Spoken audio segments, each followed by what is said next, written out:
So this coral fragment here is a fundamental building block of coral restoration, but it takes about 12 minutes per year of human labor to keep it clean from that algae, otherwise known as fouling, off of it, to keep it healthy, which doesn't seem like a lot, but when we start zooming out to the scale of maybe a tray or a tank or 9 tanks, which is something you might see on a modest-sized farm, this quickly becomes a gigantic bottleneck.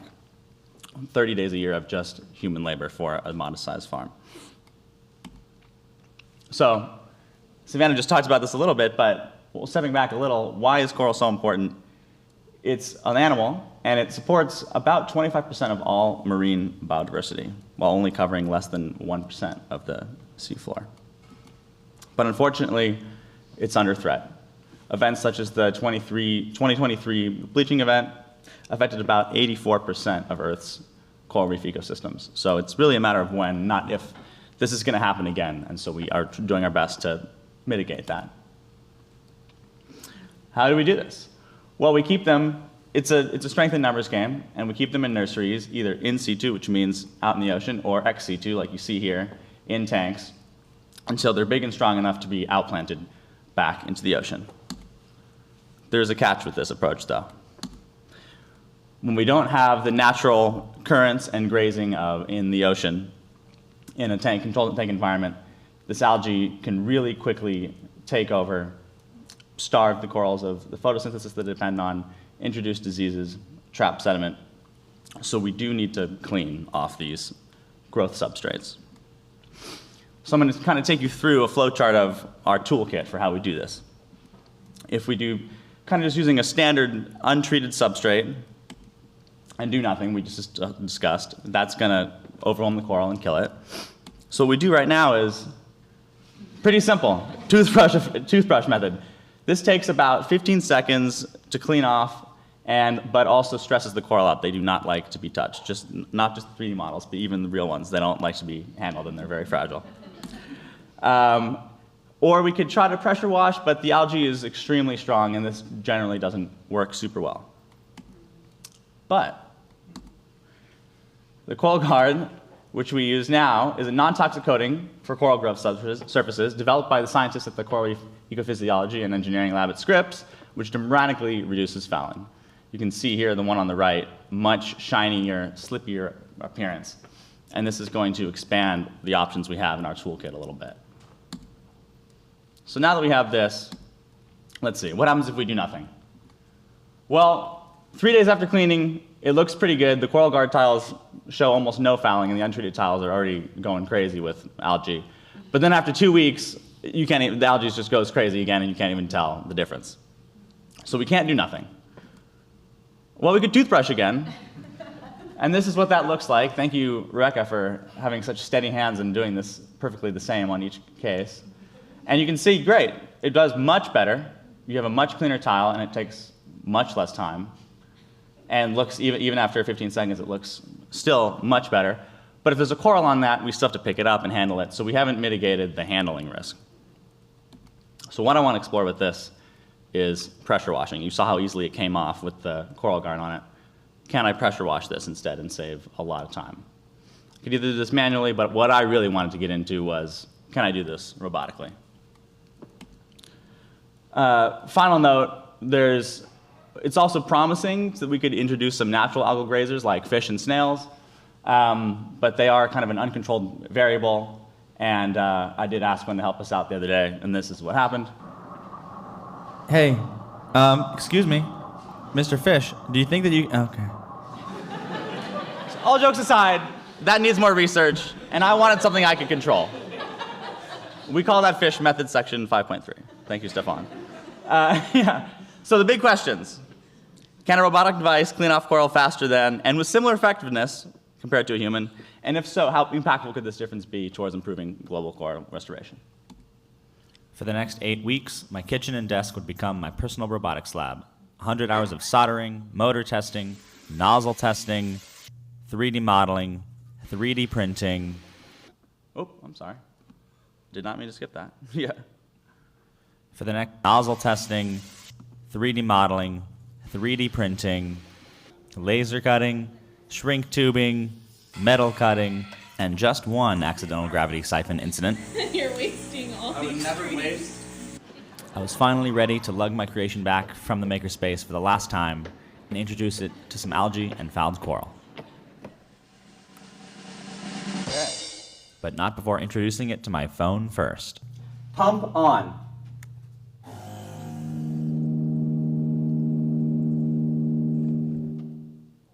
Okay, great. So we have the robot. Now we got to do some testing.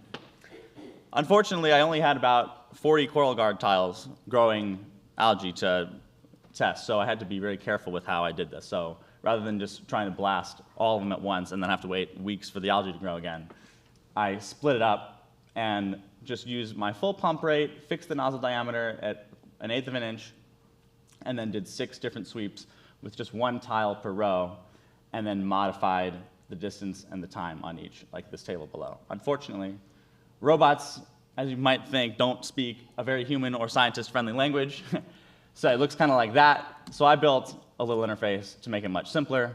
I've got those 3 buttons below that automatically run my 15-second sweep, my 10-second sweep, and my 20-second sweep. And then what proved to be kind of the best compromise between efficiency and effectiveness was this 1 inch away from the tile for 10 seconds. So let's see what that looks like in the field.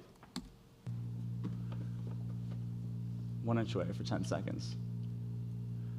A couple different angles.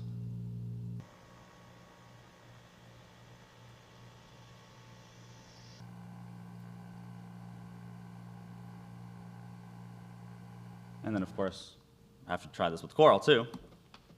The effect is not as obvious. These corals weren't quite as fouled, but you can definitely see it coming off the sides there, and a little bit off the sides there, and a little bit off the top there.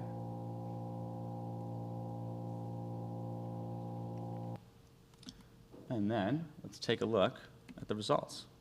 This is a tile that was cleaned with the toothbrush, a coral guard tile, and this is one that was cleaned with the robot. Pretty close. And then here's one with coral, cleaned with the toothbrush and the robot. Not exact, but pretty close. But the visual is not enough. I wanted real scientific data. So I reused our light-controlled photo booth from another experiment we've been running, and then built a nice, easy drag-and-drop web app tool that will now look for the algae in the images and kind of give it a percent score of how much algae, how many pixels are considered having algae. So you can see the ones that are black are the ones that are clean with the toothbrush. It'll try to ignore dust particles. It's only looking in the spectrum that algae is. So like that dust particle won't get counted, but then the red spots will. And they'll give it a little score. And then these graphs here, you can see that the results are pretty comparable between the control, which is the toothbrush, and the automatic cleaning. And then same with the coral. This is a little bit more challenging, so I had to introduce a little machine learning computer vision model to look for the coral, take that out, and then only count the tile that was the part of the tile that has fouling on it. So you'll see here that yellow part is the part that's been blocked out. It sees the coral, ignores that, and then only looks for the fouling, and then scores the tile based on how much fouling is there. And then the automatic one, you can see there's a little bit of fouling. And at the end, it'll give me it gives me a few results, but then here's the chart that shows pretty comparable results there. That's 0.5 and 0.4 and 0.58 versus out of 100%, so pretty good. So what does this all really mean?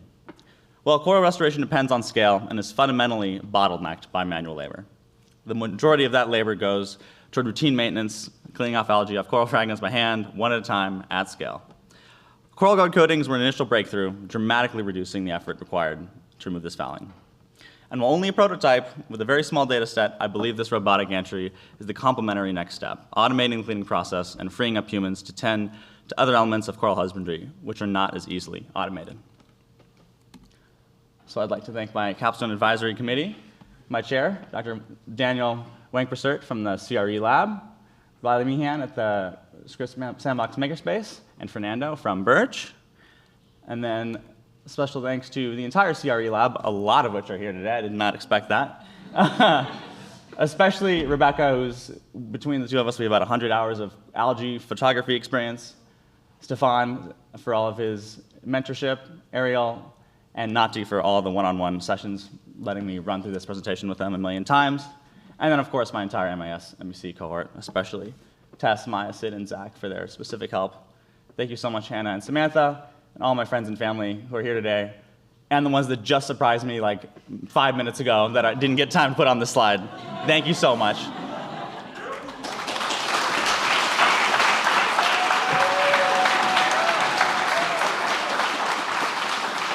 Cool. Questions?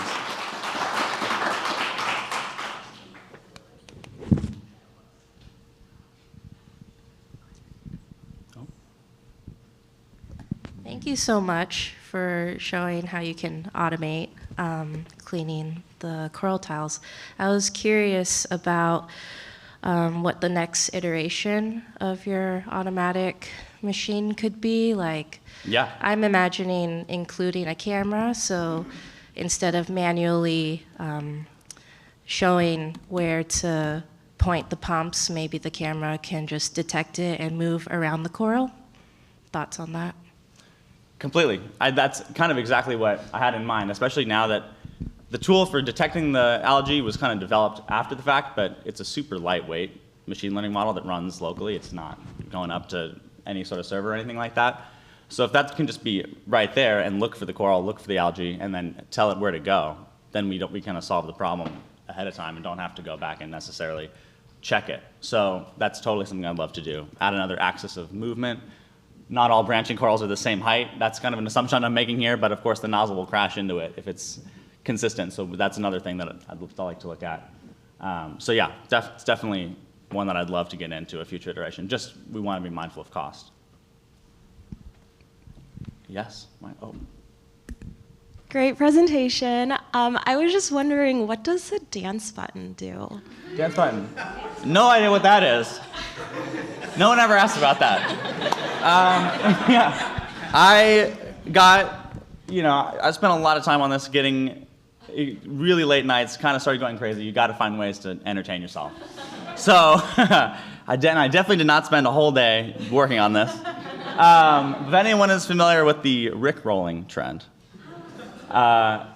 it turns out that the stepper motors that I'm using in this thing kind of can make different noises. So I had a little fun with it.